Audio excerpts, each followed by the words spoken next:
প্রিয় ছাত্রছাত্রীরা, চ্যানেলে সবাইকে স্বাগত জানাচ্ছি। আবারও একটা নতুন ভিডিও নিয়ে এলাম। ছাত্রছাত্রীরা, গ্যাসের আচরণ থেকে আরেকটা ভিডিও নিয়ে এলাম, এটা পার্ট 3। তো প্রথম প্রশ্ন হচ্ছে, পরম বা কেলভিন স্কেল কাকে বলে? সেলসিয়াস স্কেলের সাথে এর সম্পর্ক লিখো।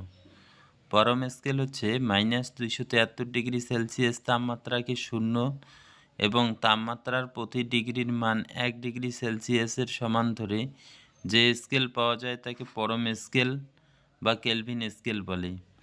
কেলভিন স্কেল ও সেলসিয়াস স্কেলের মধ্যে সম্পর্ক হচ্ছে কেলভিন স্কেলের পাঠ সমান সেলসিয়াস স্কেলের পাঠ যোগ 273।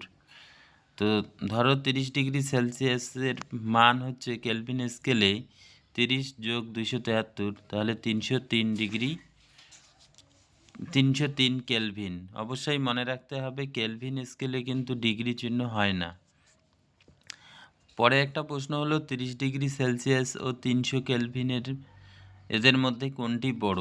30°C বড়, কারণ 30°C যদি আমরা কনভার্ট করি কেলভিন স্কেলে তাহলে পাবো 30 যোগ 273, তাহলে 303 কেলভিন।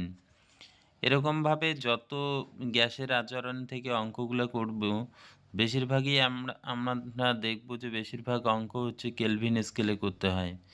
মানে যে উষ্ণতাটা সেলসিয়াসে দেওয়া থাকবে তার সাথে আমরা 273 যোগ করব।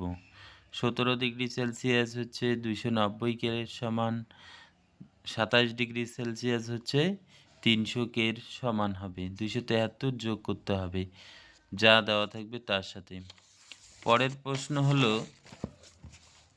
বয়েল ও চার্লসের সূত্রের সমন্বিত রূপটি প্রতিষ্ঠা করো। বয়েল ও চার্লসের সূত্রের সমন্বিত রূপটি হলো, ধরা যাক নির্দিষ্ট ভরের কোনো গ্যাসের আয়তন ভি, চাপ পি এবং তাপমাত্রা টি।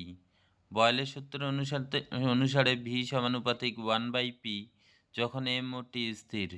চার্লসের সূত্র অনুসারে ভি সমানুপাতিক টি যখন এম ও পি স্থির। যোগ ভেদের নিয়ম অনুসারে আমরা লিখতে পারি ভি সমানুপাতিক টি/পি। তো সমানুপাতিক চিহ্ন ওঠানোর জন্য একটা ধ্রুবক দিতে হয়, সেটা হচ্ছে সমানুপাতিক ধ্রুবক। এখানে কে দেওয়া হয়েছে, তাহলে ভি সমান KT/P, তাহলে পিভি ইকুয়াল টু কেটি। এটাই হচ্ছে বয়েল ও চার্লসের সূত্রের সমন্বিত রূপ। পরে হচ্ছে আদর্শ গ্যাসের সমীকরণটি প্রতিষ্ঠা করো, অথবা বয়েল ও চার্লসের সূত্র ও অ্যাভোগাড্রো সূত্রের সমন্বিত রূপটি প্রতিষ্ঠা করো। তো রূপটি হলো, এন মোল কোনো গ্যাসের আয়তন ভি, চাপ পি এবং তাপমাত্রা টি কেলভিন হলে বয়েলের সূত্র অনুযায়ী ভি সমানুপাতিক 1/p যখন এন ও টি স্থির। চার্লসের সূত্র অনুযায়ী ভি সমানুপাতিক টি যখন এন ও পি স্থির। অ্যাভোগাড্রো সূত্র অনুযায়ী ভি সমানুপাতিক এন যখন পি ও টি স্থির।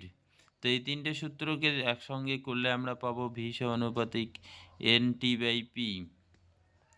তো এখানে একটা ধ্রুবক দেব, সেটা হচ্ছে আর। তাহলে আমরা পাচ্ছি পিভি ইকুয়াল টু এনআরটি।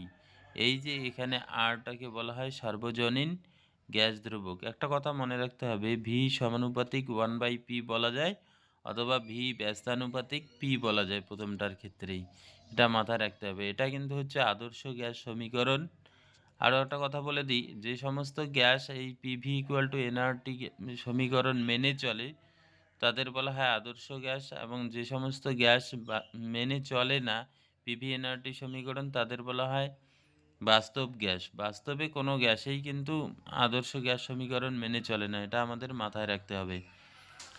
নির্দিষ্ট পরের প্রশ্ন, সার্বজনীন গ্যাস ধ্রুবক কাকে বলে?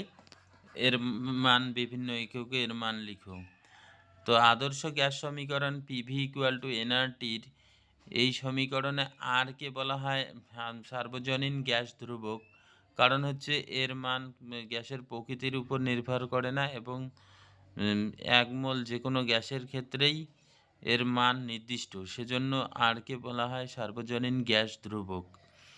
তো এর বিভিন্ন এককে মান, লিটার অ্যাটমসফিয়ার এককে এর মান হচ্ছে 0.082 litre ATM mole inverse kelvin inverse. আর এর মান নির্ণয়ে মনে রাখতে হবে শুধু প্রথমেরটাই চেঞ্জ হবে, শেষের দুইটা মোল ইনভার্স কেলভিন ইনভার্স সব জায়গায় একই থাকবে। সিজিএস পদ্ধতিতে r এর মান হচ্ছে 8.314 10⁻⁷ erg mole inverse kelvin inverse. প্রথমে কার্যের এককটা হচ্ছে, তারপরে মোল ইনভার্স আর কেলভিন ইনভার্স হচ্ছে। এসআই পদ্ধতিতে r এর মান হলো 8.314 joule mole inverse kelvin inverse. এর পরবর্তী ভিডিওতে আমি নিয়ে আসব অনেক ধরনের এই যে সমীকরণ পিভিএনআরটি থেকে যে সমস্ত অঙ্ক হতে পারে সেটা, এবং আদর্শ গ্যাস সমীকরণ বয়েল ও চার্লসের সূত্রে সমন্বিত রূপ থেকে যে ধরনের অঙ্কগুলো আসতে পারে সেই সমস্ত গাণিতিক সমস্যা নিয়ে আমি এর পরের ভিডিও করব। তোমরা চ্যানেলটিকে সাবস্ক্রাইব করে পাশে থাকবে, নতুন নতুন ভিডিও আমি আপলোড করব। Thank you.